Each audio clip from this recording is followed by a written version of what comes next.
Hello everyone and welcome to the channel. Today I'm going to teach you how to set the perfect Crested Gecko tank. Let's get into it, shall we? So starting off, I have a 30-gallon tall. It's an 18 by 18 inch, 24 inch tall enclosure. This is the PetSmart version. It's like a PetSmart Crested Gecko starter kit. I guess that's what it's called. Anyways, so first thing we're going to do is we're going to add substrate. Now, even though these lizards like to stay up high, it's okay to add substrate to the bottom of this. You don't want to add any of the carpet or anything like that. Substrate is better because it's going to hold moisture and provide humidity inside of the tank. The best substrate you can use is Reptisoil. Reptisoil is one of my favorite substrates. For a tank like this, I would use 2 bags of Reptisoil, and then you could use a little bag of Reptisand to make it much sandier, and you can also put live plants in here using that mix. So let's go ahead and put our substrate in this. Substrate. It's a little dusty. It's a little dusty. As you can see, the sand is in there. I just threw it all in a bucket right here. One thing I forgot to mention is the background. One thing I like to do in all of mine is I like to put a background on here. This right here is a cork tile background from Zoomed. I'm not sponsored by any company in this video. It's just what I use. But this is real tree bark flattened out, and you can put it on the back of the enclosure like so, and it acts like a tree. And then when you put it on there, your Crested Gecko could run all over. It's a very nice background, and it blocks it out. Because a lot of times if you have it open like this, it feels very open for the Crested Gecko. Kind of stresses them out a little bit. So it's good to put this inside the enclosure. Applying this background is pretty easy. You just want to use GE Silicone All-Purpose 1. You could put it in a caulking gun. Apply it to the back of the terrarium like so. It doesn't have to be pretty.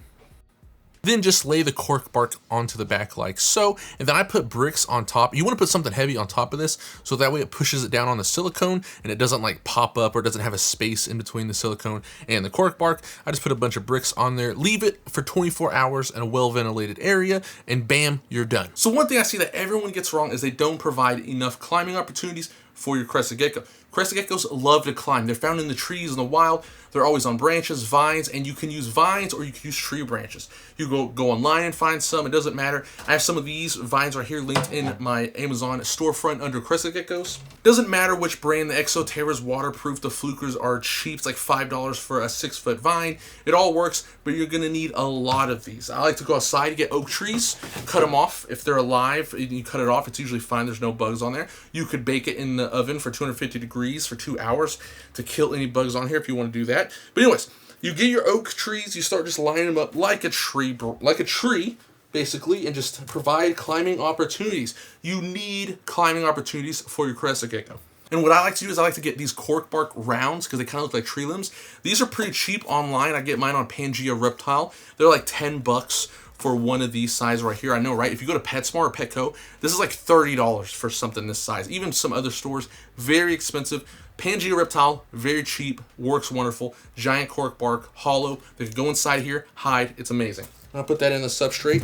I'll put a tree branch right here, kind of support everything together like that. I'm not gonna lie to you, even I will lay one on the ground like this, kind of like a fallen tree branch, because they'll still go on the ground if they have trees to climb on the ground. So I'll do something like this. And it provides some nice climbing opportunities, and it anchors everything together. So there we go, something like this. What we're going to do right here is I'm going to put yet another tree branch.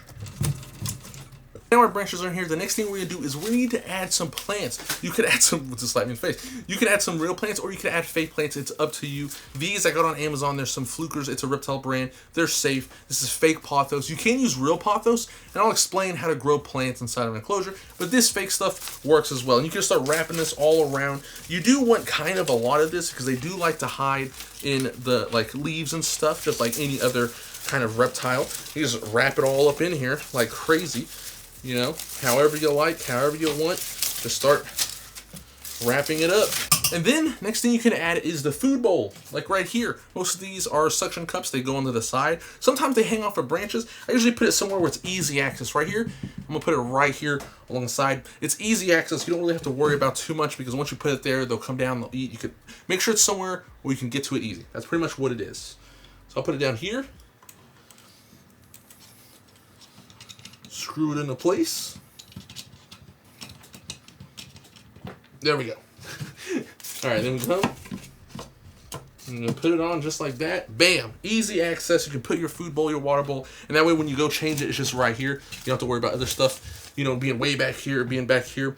It's right in the front. Easy change. So one thing I didn't do for this, but I do it for every single tank, and I would have done it for this, but it's nighttime and I don't want to go outside and get leaves, but I would cover the entire bottom of this with leaves. So that way it'd seal the humidity in, and I don't have to always spray it. A lot of times if you don't put leaf litter down, you're going to always spray the tank. It's a big hassle. You don't want that. So cover the dirt with leaves. It's just nighttime. I didn't want to do that right now, so I would cover this with leaves. I do it for every single one of my tanks. Next up is lighting. Now this is something that people get wrong all the time. People always get the lighting wrong. They don't know how to do lighting for crested geckos, because a lot of times people say that, hey, you don't need any lighting for a crested gecko. You can just keep them in a shoebox, all that sort of stuff. Now I'm gonna tell you right now, you can. People have been doing it for years, breeding crested geckos without lighting, but I use lighting for my crested geckos, and it really helps. It makes them very active. To me, I always provide lighting. It makes it look better too. You don't want a dark looking cage. So let's go ahead and talk about lighting, shall we? For UVB, I use this Arcadia Shade Dweller 7%. They have an arboreal one that's 2.4%.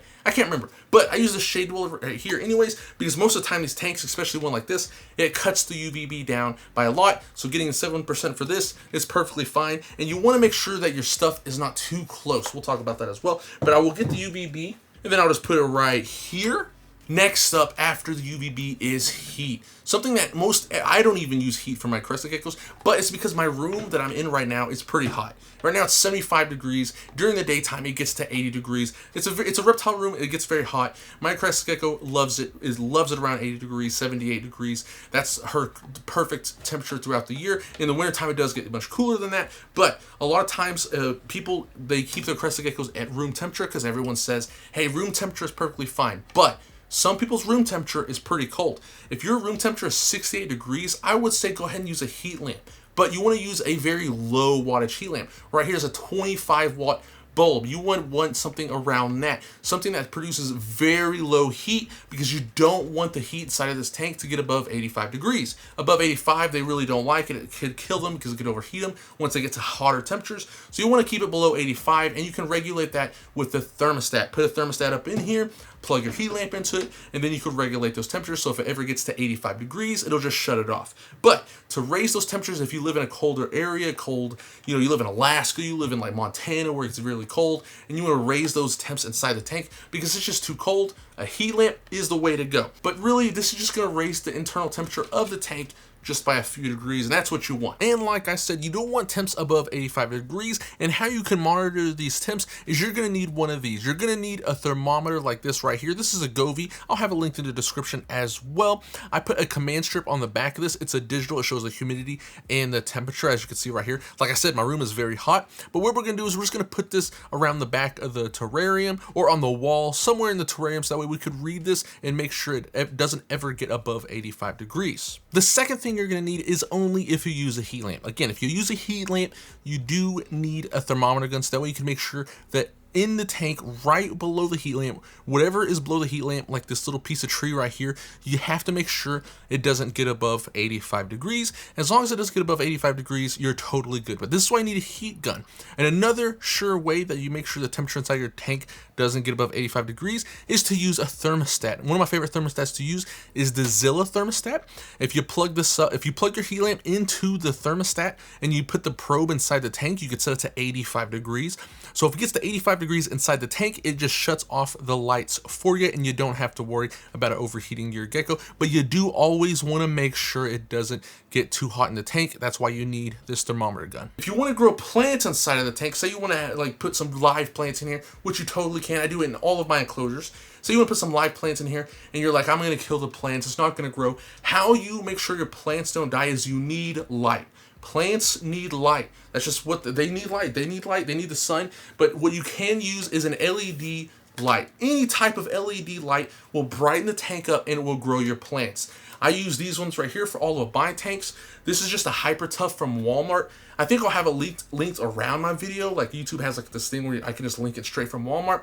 But this is just a Hyper Tough LED. Any daylight bulb, even the household kinds, like in my lamp above me, it's just LED. Make sure it's daylight, not the warm light. The daylight works way better. You could use an LED daylight, put it on here, use another one of these, put it right here. It'll brighten the tank up. It'll make it look beautiful, and it'll grow your plants. So now let's plug everything up and see how she looks. But anyways, this is the final product. I hope you liked it.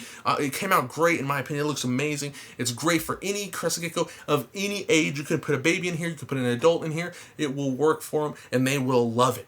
If you enjoyed and I helped, like and subscribe, and I'll see you next time.